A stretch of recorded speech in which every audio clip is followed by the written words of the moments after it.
My name is Kamani Mocha Jade, Kamani Jade for short, and you've tuned into More Lyrical. Today's video is about wuck-ups and woosahs and 7 reasons to let that shit go. Because it's more fun pelting waste than it is throwing stones. Because mental health matters and we get to mind our minds. And because being sick and tired is more than a figure of speech. These are some stressful ass times. From the Sandra Bland case to every morning waking up to heavy policing to a new hashtag and another lost life. Black people are dying, Lion Kings are dying. It's just a lot going on.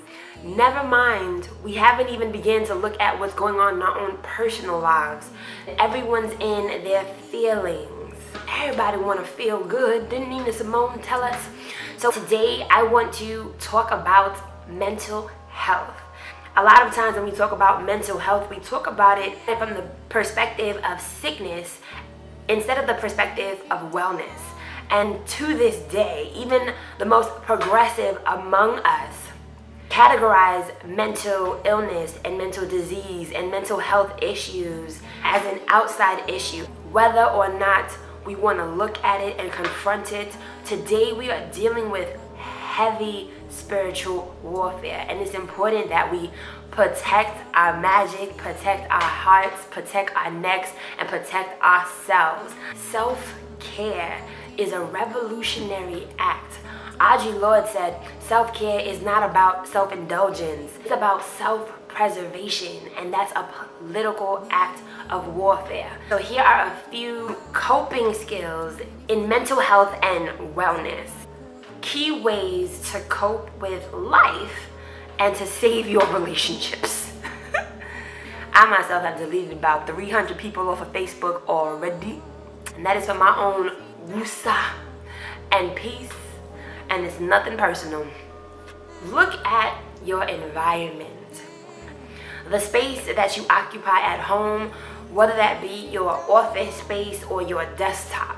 Look at your work-life balance and pay attention to where you drive your focus most, because that's going to have the most impact on how you feel. You want to make sure that you surround yourself with people and things that make you feel good. And I'm not talking about materialism.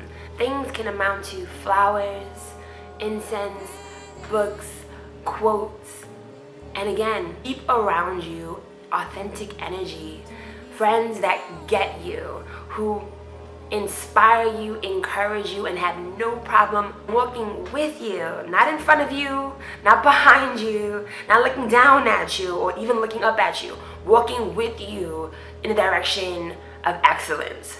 And that means both of you. You want to make sure you are stimulating yourself positively. You want to support your well-being, which means avoiding negative conversations. Be careful about putting yourself in spaces that are going to bring about pain. It's important to confront our fears. It's important to stand as source of a transformed world. It's important to honor ourselves, but it's equally important to know how. Delve deep and think creatively about how you can expand your knowledge and develop your curiosities into opportunities for further growth. If you're really not enjoying the work that you do in your 9 to 5 or your 11 to 7 or your overnight shifts, then think about all the things that you do fully enjoy and how you can slowly, gradually, eventually have those times make up the majority of what it is you do with your 24 hours every damn day. It's about recognizing intellectual opportunities for growth. Third, we gotta talk about our bodies and all of our bodies, not just the skinny ones or the fat ones or the bodacious ones, the round, supple, excuse me. We're talking about our physical selves. These are our temples. These are the vehicles that allow us to get up every day, get out and get active. It's important that we honor ourselves by honoring our original space. Pay attention to what you're eating. It may be delicious and provide so much comfort, but is it slowing you down? Is it making you feel lethargic and heavy? Is it disturbing the balance in your skin, in your hair?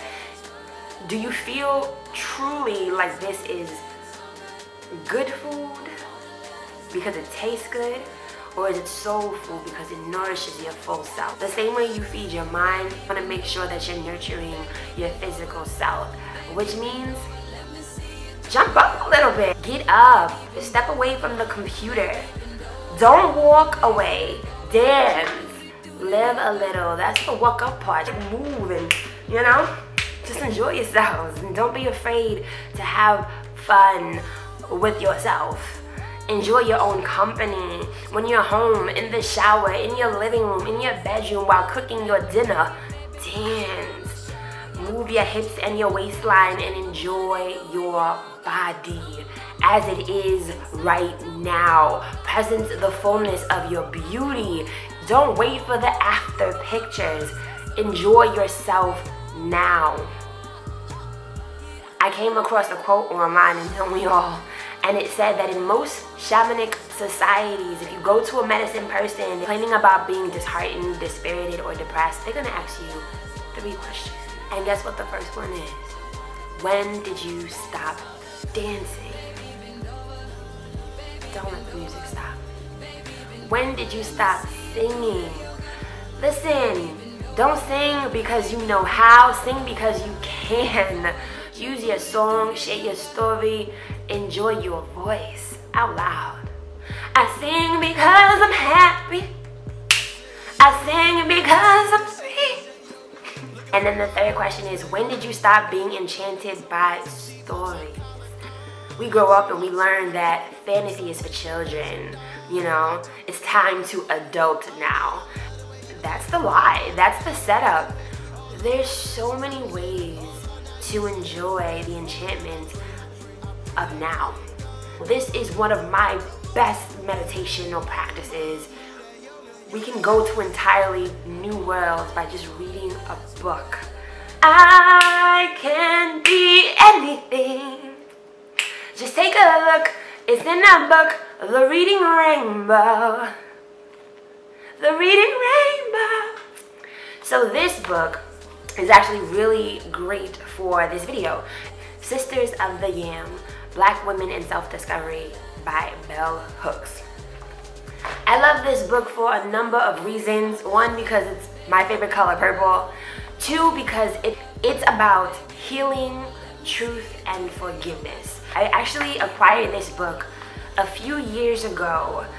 I was working at a computer store along the Upper West Side, and I would leave after work and take the train home, and there was a gentleman that I found sitting there almost every night, and I came to realize he was sitting and waiting for me. I didn't know him at all. He was an older man, well past his 80s. I remember he was a Guyanese man because I inquired about his accent, and my grandmother, my paternal grandmother is Guyanese, so immediately I had this warm-hearted affection for him, and he began to ask me about myself, and we only spoke briefly each time we spoke. He gave me his number, he wanted me to reach out to him.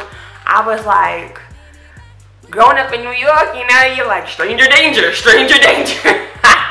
So I never called him. But even though we never spoke on the phone, I saw him for about a week straight. And he came into my life like a godsend. And the last day that we met, he gave me this book. And most of it that you see here, the highlights were his own. And he left notes in the margins. And I've read this book once.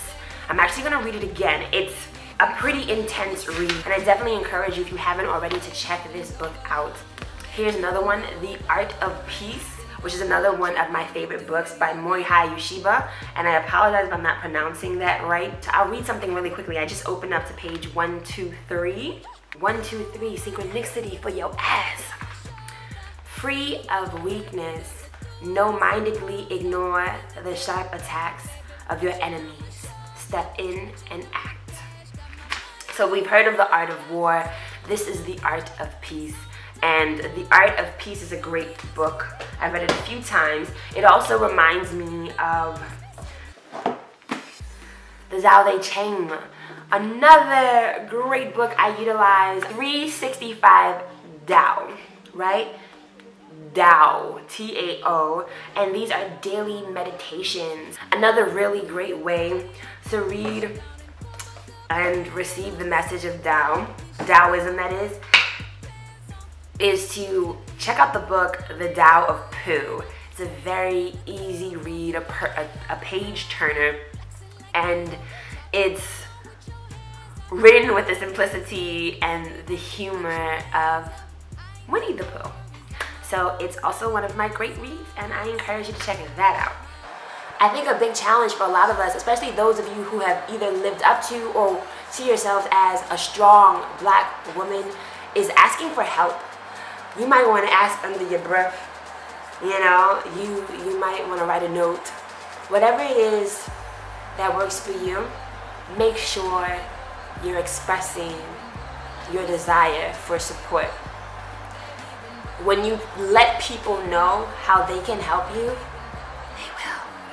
And one thing to keep in mind is that the things we ask for don't always come to us in the way we imagined or we expected.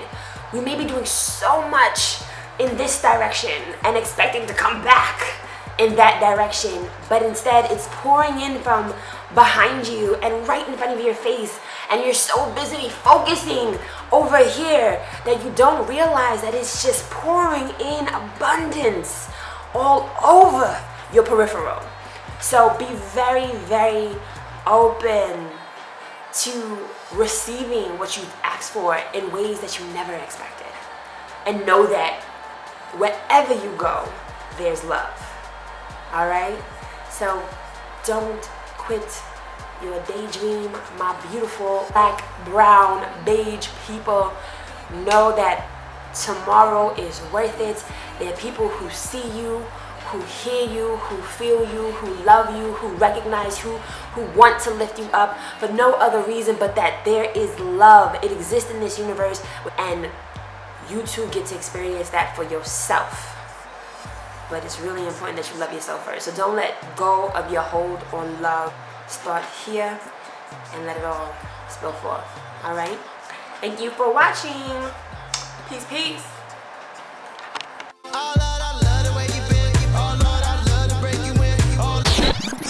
I'm sharing all of this with you not because I'm some expert, because goodness gracious, I got issues.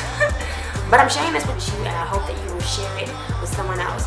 So pass it on. If you enjoyed this video, like it, leave a comment, tell me some of the ways that you mind your mind and some of your own personal coping skills for mental health and wellness.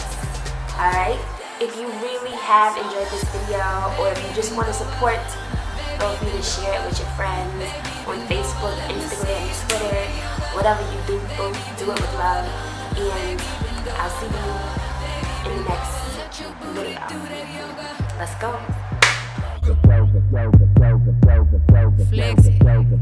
Let your booty do that yoga.